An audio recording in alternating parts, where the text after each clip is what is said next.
Geeks and geekettes, ladies and gentlemen, boys and girls, hola, vigates, mushi mushi, bonjour.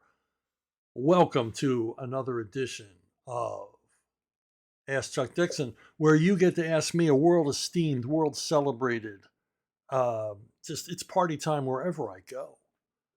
Comic book creator, Chuck Dixon, you get to ask me questions about what I do for a living, and what I do for a living is I write comic books. Whoa. Living the dream. Seriously. Kian Kurji, let's begin here with Kian. You like Romans. On which side do you fall on the Caesar Pompey Civil War? Who is your favorite Roman emperor? And have you ever heard of the Masters of Rome series by Colleen McCullough? It is probably the most accurate historic fiction series of the Roman Empire you'll ever read, spanning from the time of Gaius Marius to Augustus. Yeah, on the Caesar Pompey War, I think Pompey got a raw deal. Here he was. He was a war hero. You know, he was like the General Patton and Audie Murphy rolled into one of the Roman Empire. He'd been away for years and years and years fighting the Parthians and anybody else the Romans had a disagreement with. And he returns to Rome and figures he's going to be, a big wheel. But, Julius Caesar's got his own plans for becoming dictator of Rome. And Pompey stands in the way of that. And I think Pompey got a raw deal. They would have been better off under Pompey.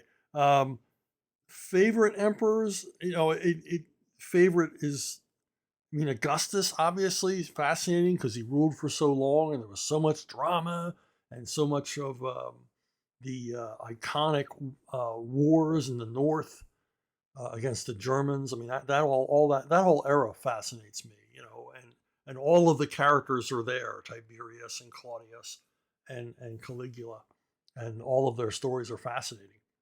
And it's the era I know most about from reading Robert Graves and I Claudius and Claudius the God. And, and obviously the most fascinating one from a sort of icky point of view would be Caligula. But I'm learning more and more about Caligula, and it turns out he got a bum rap. I mean, yeah, he was a goofball and a strange kind of guy, but a lot of the stuff they attribute to him really wasn't true. They were basically running down his reputation posthumously for political purposes, or basically creating this almost tabloid-like figure that they could keep telling crazy stories about. And yeah, he was kind of crazy, but he never promoted a horse to the Senate. And he didn't do a lot of the more bizarre and grisly and perverted things that they said he did. He didn't even look the way we picture him. We picture him as svelte and skinny and somewhat athletic. It turns out he might have been kind of pudgy and a little bit withdrawn and soft spoken. So. But it continues to fascinate me as I find out more and more about the truth behind some of the hype and hyperbole and tabloid type journalism of people like Suetonius and others. Why did I do that? But yeah, I'm fascinated with Rome. I read or heard a thing, and this is probably just an internet thing. Internet memes have replaced urban legends, but they say that most men think about the Roman Empire at least once a day. And I got to plead guilty. I probably do think about the Roman Empire at least fleetingly, at least once a day. And about the Colleen McCullough books, I think I read the first two and I did enjoy them. I don't know why I didn't continue. I don't know how many there were. Maybe I need to get back to them. But I've always had a fascination with the Roman Empire. I guess it's because I was a kid, sword and sandal movies were a big deal. Used to go see them at the Saturday matinee, and they'd run them on TV. And everything seemed cool about the Roman Empire when you're a little kid, because let's face it, little boys are fascists at heart.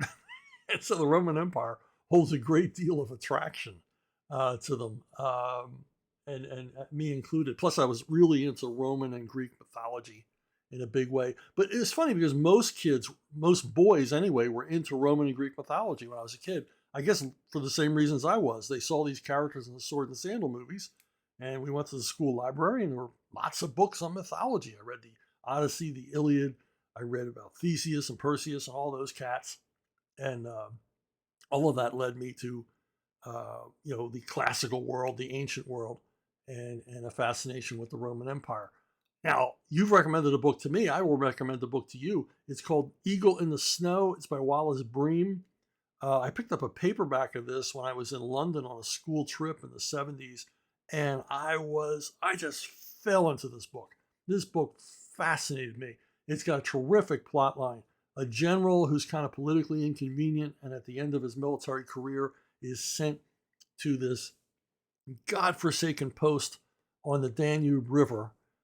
This is late Roman Empire, and he's tasked with keeping the barbarians on the other side. The problem is that it's not a barbarian invasion, it's a barbarian migration, because these German tribes are being forced to the south by other tribes from Central Asia, and it's just sort of a push toward the exit. And the exit is the Danube River. And it's just a hell of a novel. And I reread it recently and enjoyed it even more than I did the first time reading it as a teenager. So there you go. Joshua Ignatowski is back. And nobody's safe. Lock up the children. What's the hardest project you've ever worked on? Why so? And what did you do to rise to the challenge?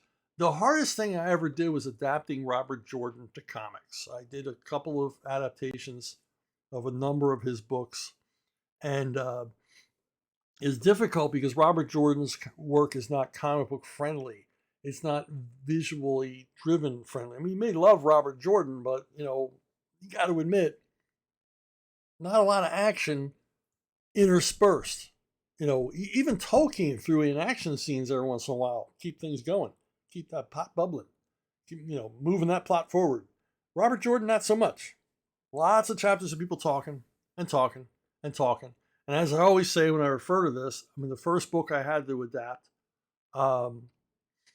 the first chapter is two women watching two other women read.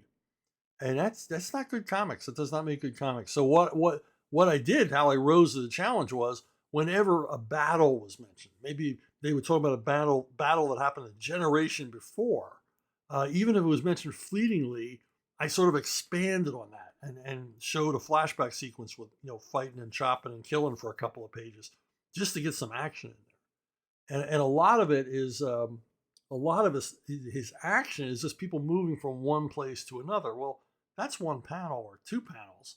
You can't go page after page after page. So it was difficult. And in some cases, I had to move events around in the book to sort of pull some action scenes forward in the book and then handle the interstitial part later.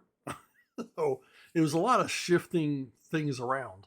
But Jordan, who was alive at the time, he was pleased with the adaptation. So there were never any changes asked for or anything else. So I think he understood this is a different medium, and the readers have different expectations. So now another hard one to work on is The Simpsons. But I loved working on The Simpsons. But it's not easy because it's got to be funny. That makes it harder. For some reason, it was easier to write SpongeBob and be funny because you had the absurdity of SpongeBob to lean on, and also as Patrick, no, not Patrick Duffy, as Chris Duffy, not Patrick Duffy, Chris Duffy explained to me, go for the heart of these characters. These characters, SpongeBob and all the rest of them, they're just emotionally brittle. And do stories that push them to the edge of that emotionality. And of course, there's a lot of humor there, seeing somebody just break down. But Simpsons was tougher because it's got a denser continuity, even though they ignore continuity for the large part. Denser continuity, larger ensemble cast. They have very, very unique voices, all these characters. And you have to do the jokes that are funny, but also jokes that they would sound right coming from that character. You can't just come up with a joke and it works for Lisa and it works for Bart and it works for Marge and it works for Mo. No, all the jokes have to be specific to the character, the things they say.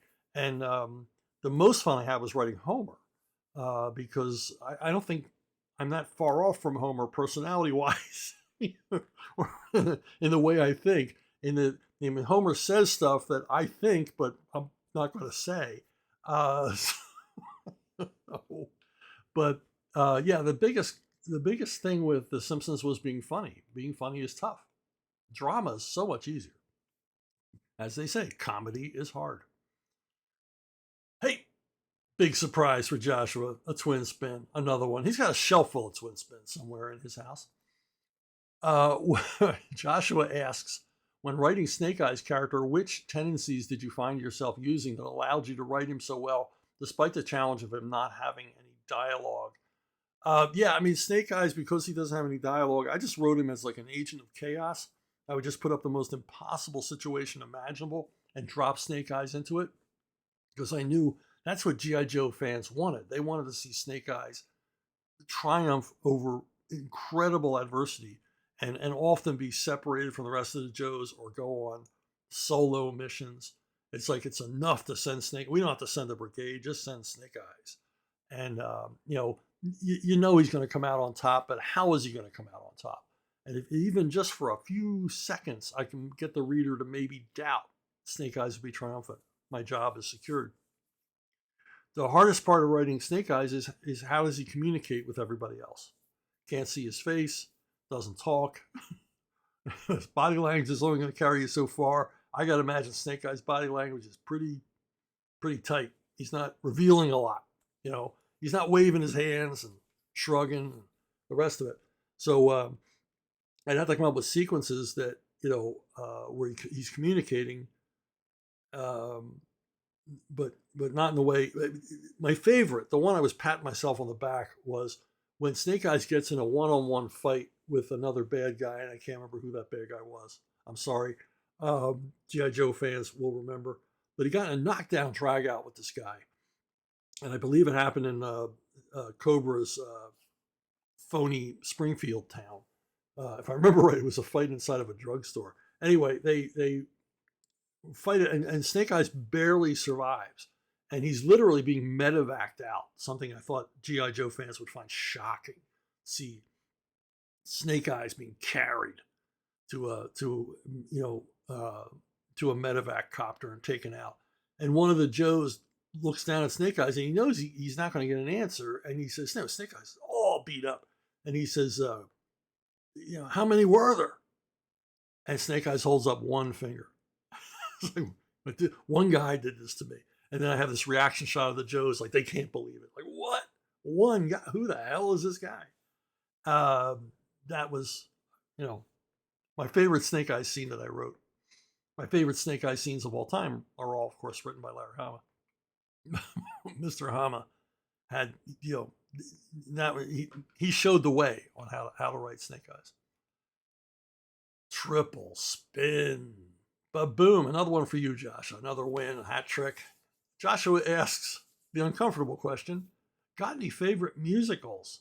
I'm not a big musical guy. I'm not a musical guy at all. But I really like Singing in the Rain. Singing in the Rain, to me, is a cinematic masterpiece. It's a satire on musicals that's also a great musical. And it does it. It has a lot of fun making fun of musicals in a very sly way. And it's got a great plot line.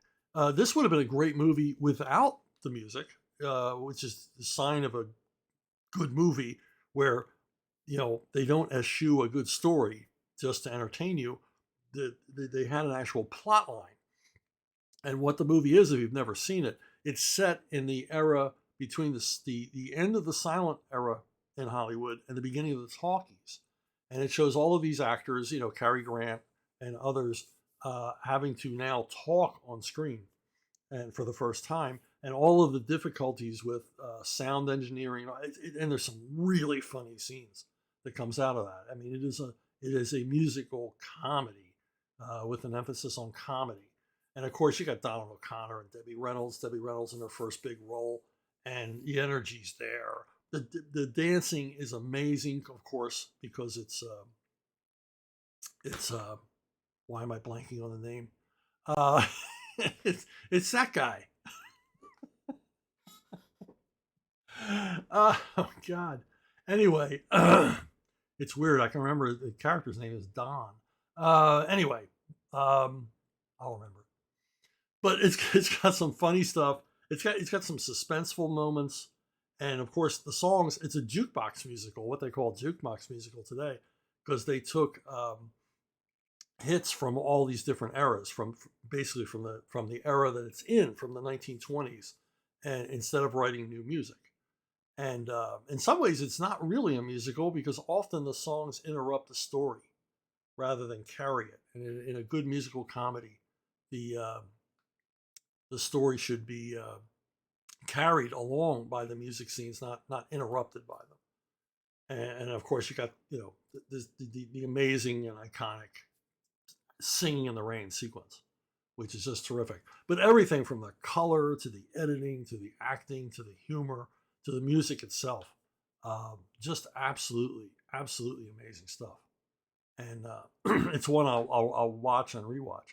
I remember my first exposure to it was in a film class in high school, and our teacher said, "Well, we're going to watch Singing in the Rain today." And I'm like, "Oh my God, no, not a musical!"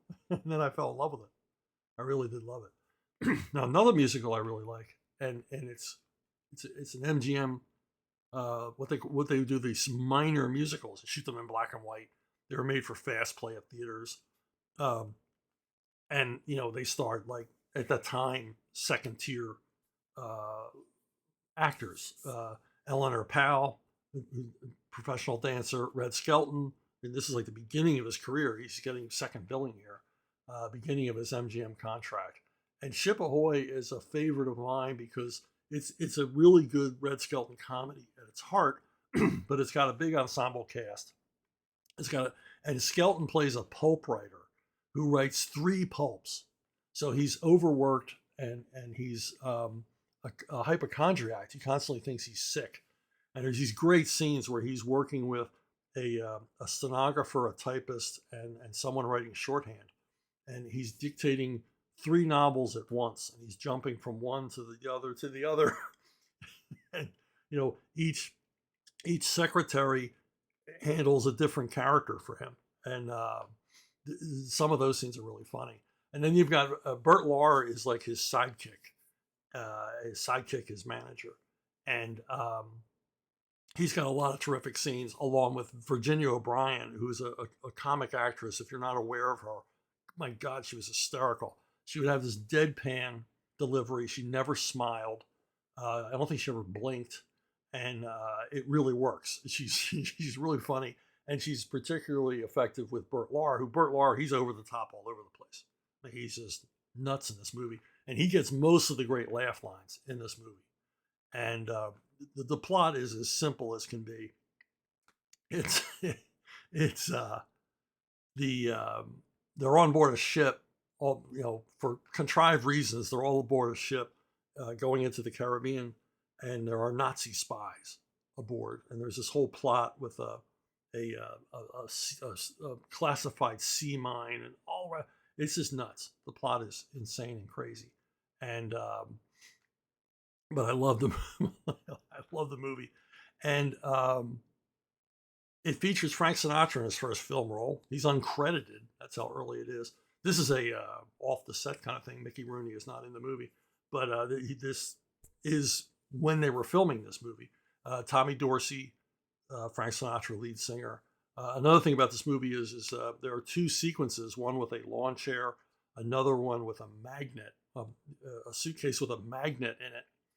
And these are slapstick visual comedy gags that Skelton does. They're extended comedy set pieces, and they were designed by Buster Keaton. Buster Keaton was still under contract to MGM, and even though he wasn't appearing in movies, he fulfilled his contract by coming in and designing gag sequences for movies. And the deck chair bit, Skelton trying to open and get into a deck chair, hysterical. And Keaton would come to the set and block that scene out and show Red how to do it.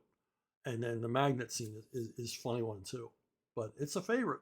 I love it. And it was originally called "I'll Take Manila," and is made in 1941. And in the meantime, the Japanese invaded the Philippines, and they had to change the title to Ship Ahoy, and they had to change one of the songs in the movie from I'll Take Manila to I'll Take Tallulah, and they had to change Eleanor Powell's character name to Tallulah.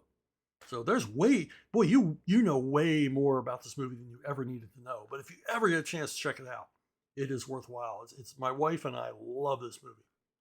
I think largely because Red plays a writer. Quadruple spin. For those of you still here after my in-depth analysis of an 80-year-old movie, Joshua Ignatowski says again, what would you say is the most cerebral sci-fi comic you've ever run across? I don't remember reading a cerebral sci-fi comic. I've read a number that wanted to be cerebral, but no, I can't think of one. But the most cerebral sci-fi author I've ever read is Arthur C. Clarke, because Arthur C. Clarke was just sharing his intellect with the reader. I mean, he was being cerebral. He wasn't like Neil Stephenson and people like that who are trying really hard to be cerebral and may be cerebral, but it's a little too much on display. And Clarke wasn't like that. He was just telling his stories, but a lot of his thinking process would spill out into them. I mean, things like Rendezvous with Rama, his, the anthologies of his short stories, Childhood's End. I mean, when I read these as a teenager, this blew my mind.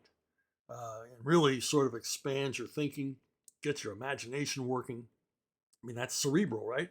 I mean, the story 9 Billion Names of God is just, I was like, whoa, I was flabbergasted when I finished that story. And so I would say he was the most, but I can't, off the top of my head, think of any cerebral. Now, I mean, there's smart science fiction. I mean, I think most of 2000 AD, for all of its rough and ready, in your face mega violence, is at its heart the smart stuff. Judge Dredd is very, very smart science fiction because of the way it parodies and extrapolates our current social norms into, the crazy stuff that happens in Judge Dredd. But I can't think of any, we can, I could be mean and rattle off the names of pseudo-intellectual comic book writers who try to write cerebral sci-fi, but I won't. It's not that kind of show. Michael Boberg, in preparation for March 28th, I'm reading or rereading through the Lee Von Cade series. Outstanding stuff. But book 2 had a line that concerns me. Kids are playing Risk, and it stated that the strategy used by the winning player was to hold on to Afghanistan at all costs. As a lifelong Risk player, I have to know, has this strategy ever worked for anyone you've known playing the game? I'm having a hard time suspending disbelief for that. That's kind of a way inside joke for me. Played a lot of Risk when I was a kid, and one of my friends, my longtime friend, he tried that as a strategy a few times. Of course, it failed miserably, but I wanted to work it in as a winning strategy. I wanted him to have a win, even if it was fictional. But he would just do that. I think he did it to annoy people or to make the game more interesting. And my question to everybody is, has anybody ever finished a game of Risk?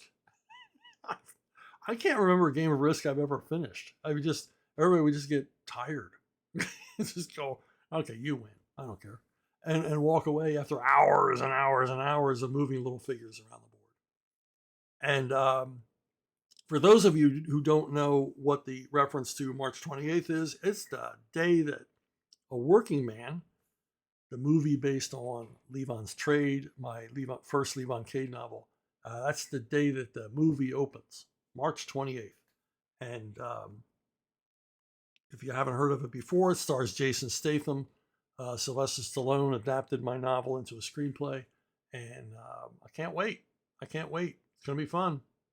Check the trailer out if you get a chance.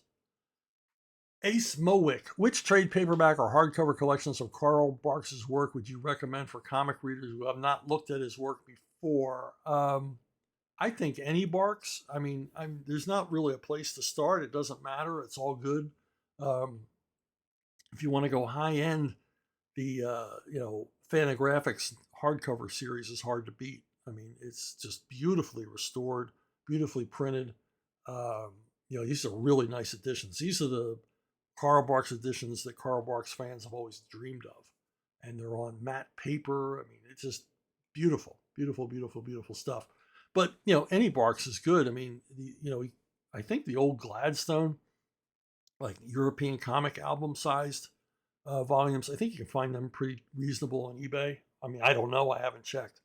But there's plenty of Barks out there. And it doesn't, we really don't have to start at the beginning. You can start anywhere. And the stuff is good. Ashley Kronk 73, may I ask you who you think is the most altruistic member of the Bat family? I feel that a lot of people would point to Nightwing, but while I think he's incredibly charming and likable, he doesn't compare to the loyal Alfred Pennyworth or the compassionate Tim Drake. What do you think? I said, well, I think Batman is largely pretty altruistic. I mean, he's a multi-billionaire. He doesn't have to do this. He could be, he could be on the beach of his own private island. He could be doing whatever he wants to do. Sleep late, stay out late. Eat candy all day. There's nobody's telling him what to do, but he's Batman. And I think he began his crusade against crime as a vow to his parents. But I think over time, in my mind anyway, he now feels he owes a duty to Gotham City, that he's become an important part of the crime fighting apparatus of Gotham City. Also, he's got an awful lot of supervillains who are, like his personal enemies. Yeah, they would be running rampant all over Gotham, but I think he feels kind of a responsibility to take down the Joker, the Riddler, Killer Croc whenever they appear, because they're beyond the means of the Gotham City Police Department. So I think, he's very altruistic. There's a sense of duty there, a sense of loyalty and dedication to his community. But you're right, Alfred is undyingly uh, loyal, steadfast, always there. Um, stories where they have Alfred quitting and stuff like that. It's like, that would ever happen. Like, Alfred's never going to quit. He's seen it all. He's been through it all. He knows Bruce is never going to listen to him. He's just there to gently advise, gently prod, and then, patch the guy up when he gets back after he's made some terrible error that Alfred warned him about or tried to warn him about. So yeah, Alfred is he's the fantasy figure of the servant class, the servant character, the Jeeves to Bruce Wayne's Bertie Wooster, and loyal sidekick and a capable individual all around, the perfect, absolutely perfect person in the perfect place to be assisting his young ward, or his young master, I should say. But let's not forget Barbara Gordon. Barbara Gordon suffered traumatic, horrible injuries. No one could blame her if she just sort of, went away, lived in a convalescent home or just isolated herself from the world. The psychological trauma, physical trauma she suffered was horrifying. And yet she returns and she uses her, vast intellect, and, she basically learns new skills so she can continue to fight crime just as effectively from her lair as she did on the rooftops as Batgirl. And I think you have to see her as altruistic, and she's serving, at least when I was writing the book, she was serving like the entire DCU superhero lineup. If you needed information, if you needed data, if whatever you needed, she would get it for you. And she took on, a vast job. I mean, she took on the job of like 100 people, and just doing it all by herself, to keep it secret, to keep it close, to keep it contained. And that's altruism in a nutshell, isn't it? Philip Burnett. Recently, I saw on Twitter that Elon Musk had reposted a thread regarding the use of letters of marque to authorize private security firms, mercenary groups, etc., to combat drug cartels south of the border, a power the U.S. government still supposedly retains according to our Constitution. My questions to you would be, how is this not the most badass premise for an ensemble cast action story ever? And when will you have time to write it? And two, do you think this would be a beneficial idea to implement for combating cartels, or do you suppose it would backfire spectacularly in the real world? For those of you who don't know what a letter of marque is, a lot of our famous pirates actually weren't pirates. They were what was called freebooters. And they would operate under letters of marque. And basically, this was a license to steal. This is a license to be a pirate. And it could be issued by England or France or the United States. John Paul Jones, famous Revolutionary War hero, was in reality a pirate. And he had letters of marque from the Continental Congress to raid not only British shipping, but British towns. John Paul Jones would raid towns on the English coast, um, and largely with the help of the French. The French financed him, but his letter of marque was from the United States, if I'm not mistaken. And the same for Sir Francis Drake and people like that. They had letters of marque. Basically, as long as they were serving the crown or their country, whatever they did was legal. Now, of course, if the Spanish or the French caught them, they wouldn't consider those letters of marque legal. These are protect them from their own courts at home.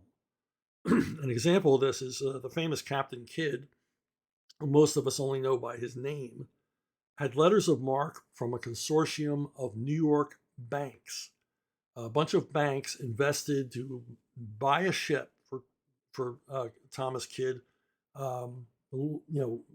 hire him a crew, and have him sail off to the Indian Ocean to raid Muslim ships traveling from India to the Middle East for the Hajj, to the traveling to Saudi Arabia for the Hajj, and the bank saw this as an investment.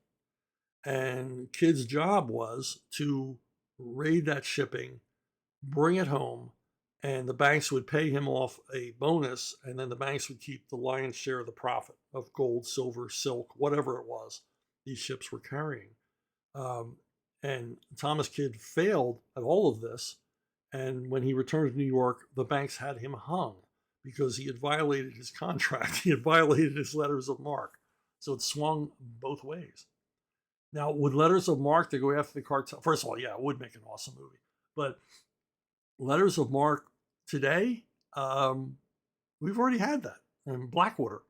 Blackwater was a private organization or corporation run by Eric Prince. It was a paramilitary outfit providing security in Iraq, Afghanistan, places like that. Blackwater has served this country a lot of times in Hollywood movies and stuff and TV shows.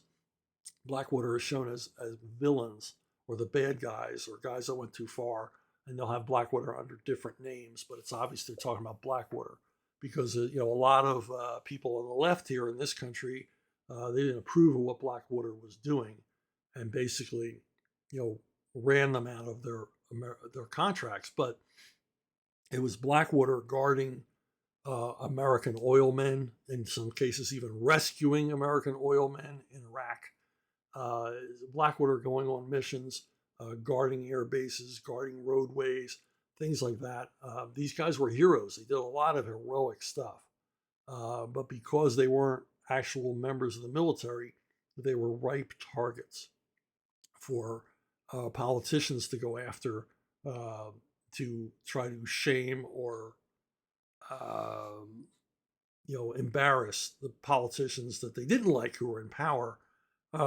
This is much the same way that private engineering corporations and stuff like that got in trouble under Bush. They went after them for things they had done overseas. Companies like Brown and Root and stuff like that. These are engineering firms under contract to the United States. Because they're not part of the government, makes them vulnerable. So yeah, I think it would be great to give letters of marque. You would have to vet these organizations. Obviously, you wouldn't want a bunch of weekend warriors, the local Knights of Columbus going down to the border with guns to settle the score. You would want You'd want to vet these guys and everything else. Maybe they should give Eric Prince a call because he was certainly capable. But yeah, I could see it happening, and I would watch that movie. I think we're already casting it in our head. Okay, one more thing. Like all of the rest of you, I watched the trailer for the new Fantastic Four movie, and some of it looked good, and some of it was very disappointing. Um, what's with Ben Grimm's voice? I don't get it. He doesn't sound like he's from New York. It's not gruff enough. It's not a voice that I don't know. I mean, I'm hoping that's just for the trailer. I'm hoping when they do the movie, they've done something to his voice. It wouldn't be that hard to do something to the actor's voice to make it sound more like I think we all imagined Ben Grimm would sound. To me, Ben Grimm always just sounds in my head like Jack Kirby. Because I met Kirby a few times, and it's like, wow, this is Ben Grimm. I'm meeting Ben Grimm. Uh, but the other problem I had, well, other than the casting of Pedro Pascal, who seems to be in every other movie made now, I just don't think he's right for Reed Richards. Although I think Vanessa Kirby is dead on for Invisible Girl. I like the casting of Vanessa Kirby because she's very attractive, but not in a glamorous fashion model way. She's like attractive in like I don't know. I don't want to say girl next door, but that you know what I mean. She's attractive, but not unbelievably attractive. Whatever, you know what I mean. I think you know what I mean. So, but I mean, it had the look. Apparently, it's set in the '60s. I've heard some theories that might be some bait and switch there about really being set in the '60s. A lot of the imagery, it's nice to see Galactus be Galactus, not just a glowing field of light like he was in a previous incarnation. Not crazy about Silver Surfer being gender swapped, which I noticed was not shown in the trailer. But the thing that killed me about the trailer is it ends with Sue Storm saying, "We are a family." And it's like it just reminded me that every comic book writer who has ever taken over the Fantastic Four post like Roy Thomas, in their initial interview in the fanzines and stuff like that, they say, well, I'm going to write Fantastic Four as a family. Like they just came up with that idea. Like that wasn't apparent to every reader of Fantastic Four from issue 1 that these people are a family. And it really bothers me. And now in the trailer, I see they're trying to tell the audience, but it just reminded me. And it's my show, so I can be irked about something that's irrelevant if I want to be irked about it. But it was like, I'm going to write them as a family. Really? 2 of them are brother and sister. 2 of them are married. They are a family, you moron. we all knew they were family. You didn't think of anything revolutionary. So anyway, I had to get that off my chest. If there's anything else you'd like to see me get off my chest, write to brunobookstore@gmail.com. brunobookstore@gmail.com. It's the most reliable way of reaching me. And I would like to thank you all for watching. Thanks for the great questions. Thanks for liking, subscribing, and all the other wonderful things you do to help build this channel. And I'll see you all down the road.